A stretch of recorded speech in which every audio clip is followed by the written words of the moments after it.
All right, y'all, we're back, and today is the day we plant our fall food plots. We haven't really done a video like this because we haven't had enough subscribers in the past to really make a difference, but I think this year we can actually show y'all what we do out here and see if it can benefit you guys at all. We're in like South Arkansas, so it gets really, really hot in the summertime all the way almost to November before it starts really cooling off, and it's really, really hard to get stuff to grow, especially, you know, cold season, you know, plants like brassicas and turnips and stuff like that just, you know, it doesn't do too well in the heat of the summer.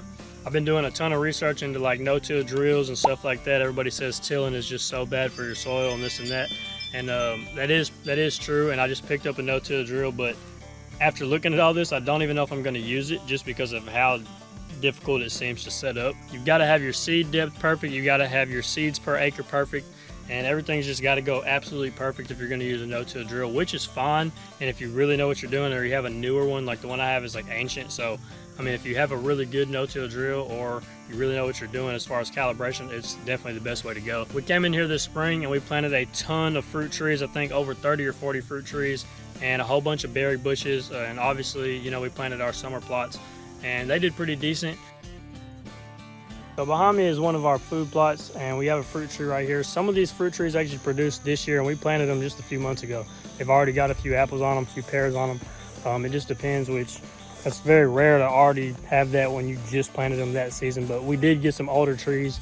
I mean, they're already pretty big, but it will be a few years before they, you know, heavily produce. So this is the drill that I got. This is literally, you can get this from any of your local conservation district. Most of them will all have it.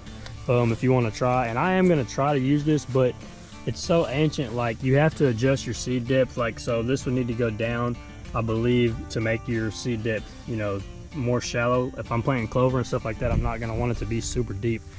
And I mean, there's just a lot that goes into using this, and you know, this is your seed beds here, so you want to have that, you know, however, whatever you have in here, you want it to plant the right amount per acre. So I mean, if you've got some experience with stuff like this, or you've got maybe a newer updated one that's a little easier to figure out, then I mean, you know, this might be something that you would want to go with for sure. All right, so as you can see, I'm using domain. This is all domain, everything over here. We got 2 4-acre boxes, and all of these are going to be like half-acre boxes.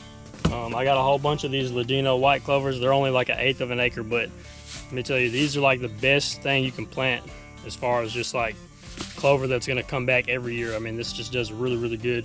I've got plenty of videos and stuff like that for my clover plots that I'll throw in this video. But yeah, this is my go-to brand, especially in the fall. I mean, in the summertime, I don't care what I plant, it's gonna be tough for me to grow anything, but in the fall, this is definitely my go-to. There's a few of these that you can even go to Tractor Supply and grab. I mean, you got Green Machine. This is basically just oats, winter peas, and brassicas. This is obviously an annual. You're only gonna plant it while you're here. It's not gonna come back every year, but this is a great, this comes up, you can throw it on like literally a rock and it'll grow. You also got something called Comeback Kid, and this is basically gonna be my personal favorite as far as, you know, perennials, because this is going to come back for 5 years. It's got alfalfa and it's got clover in it, so I plant this every single time. I'll show you some of my plots as well that I've been doing for multiple years. This year I didn't even plant them in the spring, and they still had deer in them all summer long.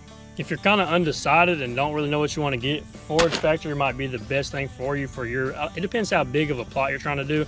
I think this does about a ½ acre, but this has all kinds of blends in it. I mean, it's got clover, brassica, radish, wheat, some peas and oats. I mean, anything that you're trying to plant, it's got pretty much everything in here. So I mean, this would be a great go-to if you just don't really know what to plant, you just want to throw something out. All right, forage oats. This is going to be literally what you will want to plant if your soil is horrible, and even if it's not, I mean, this is going to do even better.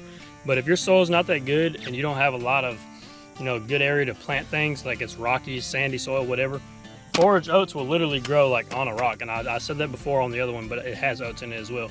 I'm just saying, this is going to be something that you can plant and literally not have to worry about it. So everything I just talked about was pretty much annuals besides the Comeback Kid, and then Forage Factory has a little bit of clover in it, so it's going to come back some. But for the most part, if you're wanting something that's going to come back for 5 years, say you're not able to come to your property a whole lot and just, you know, do a whole lot of maintenance and food plots, if you want to plant clover and alfalfa, just plant it everywhere. And I mean, you have to maintenance it obviously, but I mean, it'll come back every single year at least and give them deer and turkeys something to eat.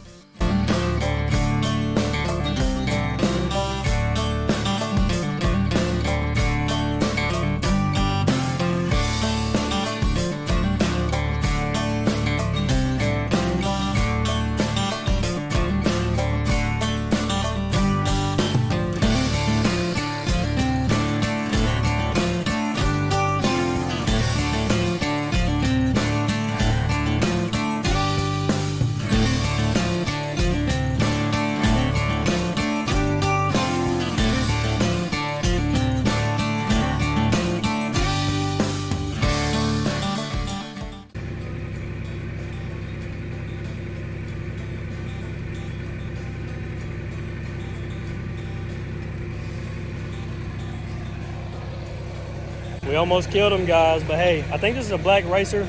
I'm about to let him go here in just a second, but pretty cool though. All right, guys, we're about to let him go. He's getting really, really pissed off.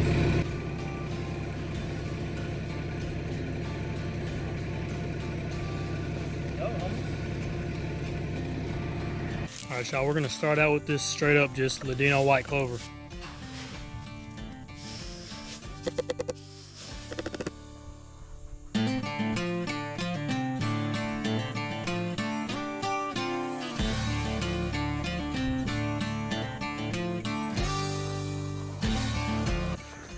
Hey, y'all, we gotta sneak up on this bear.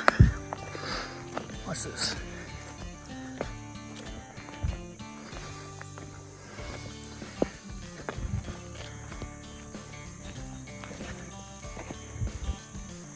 Look at him.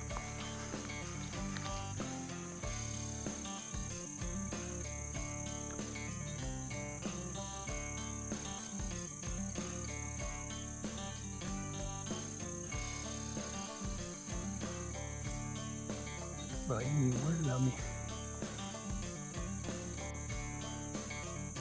It's a big bear.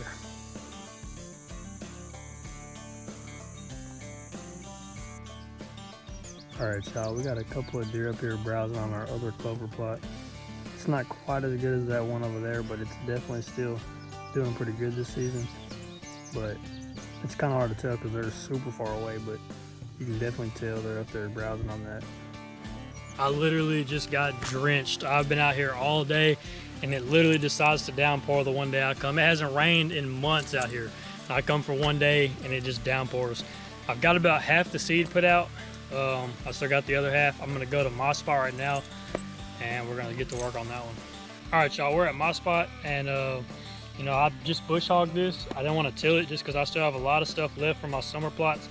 I planted a whole bunch of vetch this year and it's done really, really well, and it has a really good regrowth rate, so you know it's not going to die until the first frost, so I didn't see any reason to till it up and kill it.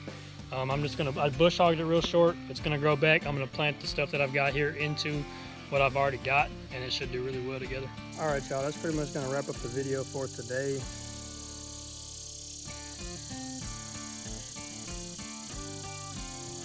All right, y'all, that's pretty much going to wind up the video for today. I was kind of just trying to show y'all, you know, our property pretty much that we hunt on in Arkansas and how y'all can maybe improve your property if you're in the South.